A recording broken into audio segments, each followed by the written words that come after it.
CPM മത്സരിപ്പിക്കില്ലെന്ന് പറഞ്ഞ് കള്ളക്കളി നടത്തുകയും ഒഴിവാക്കാൻ ശ്രമിക്കുകയും ചെയ്ത വൈഷ്ണ സുരേഷ് ഇതാ വിജയിച്ചിരിക്കുന്നു. മുട്ടട വാർഡ് കേരളം മുഴുവൻ ചർച്ചയാക്കാൻ കാരണം വൈഷ്ണയുടെ സ്ഥാനാർത്ഥിത്വമാണ്. വോട്ടർ പട്ടികയിൽ പേര് വെട്ടിയതിനെ തുടർന്ന് വൈഷ്ണ ഹൈക്കോടതിയിൽ പോവുകയും വിജയിക്കുകയും ചെയ്തു. പിന്നാലെ പോരാട്ടക്കളത്തിലിറങ്ങിയ വൈഷ്ണ 350-ൽ പരം വോട്ടുകൾക്കാണ് വിജയിച്ചിരിക്കുന്നത്. CPMന്റെ കുത്തക മണ്ഡലമാണ് വൈഷ്ണയിലൂടെ UDF പിടിച്ചെടുത്തത്. നടക്കാനിരിക്കുന്ന തദ്ദേശ തെരഞ്ഞെടുപ്പിൽ ഈ സംസ്ഥാനത്ത് തന്നെ ഇടതുപക്ഷത്തിന്റെ തോൽവി പത്രത്തിന് ഒപ്പുവയ്ക്കാൻ വൈഷ്ണ എന്ന ഏറ്റവും പ്രായം കുറഞ്ഞ മിടുക്കി സ്ഥാനാർത്ഥിക്ക് സാധിച്ചു. ഏറ്റവും വാശിയേറിയ പോരാട്ടം നടക്കുന്ന തിരുവനന്തപുരം കോർപ്പറേഷനിലെ മുട്ടട വാർഡിൽ ഏറ്റവും പ്രായം കുറഞ്ഞ സ്ഥാനാർത്ഥിയായിട്ടാണ് വൈഷ്ണ അവതരിച്ചത്.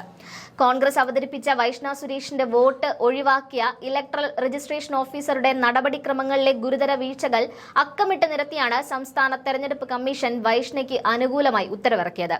അതോടെ പാതി പരാജയപ്പെട്ടിരിക്കുകയാണ് CPM. ഈ തോൽവിയോടെ വൈഷ്ണയ്ക്ക് മുന്നിൽ CPM മുട്ടുമടക്കി എന്ന് കാണാം. ജനാധിപത്യം അട്ടിമറിക്കാൻ നടക്കുന്ന CPMന്റെ അച്ചാരം വാങ്ങി നിയമവിരുദ്ധ ഇലക്ട്രൽ രജിസ്ട്രേഷൻ ഓഫീസർ സ്വീകരിച്ച നടപടികൾ തെറ്റാണെന്ന് ഹിയറിംഗിലൂടെ തെളിയിച്ചതാണ്. വൈഷ്ണയുടെ വാദങ്ങൾ കേൾക്കാതെ വോട്ടർ പട്ടികയിൽ നിന്ന് പേരൊഴിവാക്കാൻ ഏകപക്ഷീയമായാണ് തീരുമാനമെടുത്തതെന്ന് കമ്മീഷൻ കണ്ടെത്തി. അതോടെ CPMകാരുടെ പൊടി പോലും ആ പരിസരത്ത് കണ്ടില്ല. വൈഷ്ണയെ മത്സരരംഗത്ത് നിന്ന് മാറ്റി നിർത്താനുള്ള ബോധപൂർവമായ രാഷ്ട്രീയ ഗൂഢാലോചനയാണ് നടന്നതെന്ന് കോൺഗ്രസ് ആരോപണം ശരിവെക്കുന്ന കാര്യങ്ങളാണ് തെരഞ്ഞെടുപ്പിലൂടെ കണ്ടത്. സംസ്ഥാന തെരഞ്ഞെടുപ്പ് കമ്മീഷൻ നടത്തിയ ഹിയറിംഗിലാണ് ഇലക്ട്രൽ രജിസ്ട്രേഷൻ ഓഫീസറുടെ ഏകപക്ഷീയമായ നടപടികൾ ഒന്നൊന്നായി പൊളിഞ്ഞു വീണത്. വീട്ടു നമ്പറിലെ 3 എന്നത് തെറ്റായി 18 എന്ന് രേഖപ്പെടുത്തിയതാണെന്ന വൈഷ്ണയുടെ വാക്കുകൾ അംഗീകരിക്കാൻ ഉദ്യോഗസ്ഥർ തയ്യാറായിരുന്നെങ്കിൽ ദിവസങ്ങൾക്ക് മുൻപേ തീരേണ്ട പ്രശ്നമാണ് ഹൈക്കോടതി കയറിയതും സംസ്ഥാന തെരഞ്ഞെടുപ്പ് കമ്മീഷന് മുന്നിലെത്തിയതും എന്ന് കാണാം. ഏത് വിധേനയും ജനാധിപത്യം അട്ടിമറിക്കാൻ നോക്കിയ അവസരവാദികളുടെ മുഖംമൂടിയാണ് അഴിഞ്ഞു വീണിരിക്കുന്നത്. പരാതിക്കാരനാണെങ്കിൽ അട്ടിമറി മാത്രം ലക്ഷ്യം വെച്ച് വന്ന് ഇന്ത്യൻ തെരഞ്ഞെടുപ്പ് പ്രക്രിയയെ കൊഞ്ഞനം കുത്തുകയായിരുന്നു.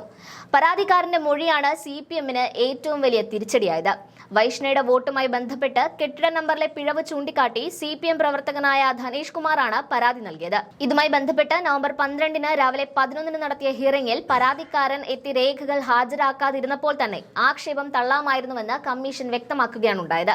അതായത് വൈഷ്ണയുടെ അസാന്നിധ്യത്തിൽ പരാതിക്കാരൻ നൽകിയ മൊഴി ഹിയറിംഗിന്റെ ഭാഗമായി സ്വീകരിക്കാൻ കഴിയില്ലെന്ന് കമ്മീഷൻ വ്യക്തമാക്കിയതോടെയാണ് അട്ടിമറി നടന്നത്.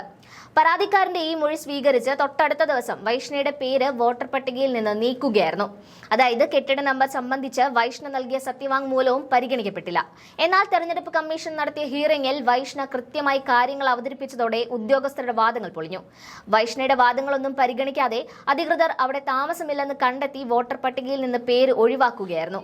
CPMന്റെ ലോക്കൽ സഖാക്കൾ പറയുന്ന കാര്യങ്ങൾ അതേപടി വേദവാക്യമായി സ്വീകരിച്ച് എതിരാളികളെ തീർത്തു കളയാമെന്ന് കരുതിയ CPMന് മുഖത്തേറ്റ അടിയാണ് വൈഷ്ണയുടെ വിജയം.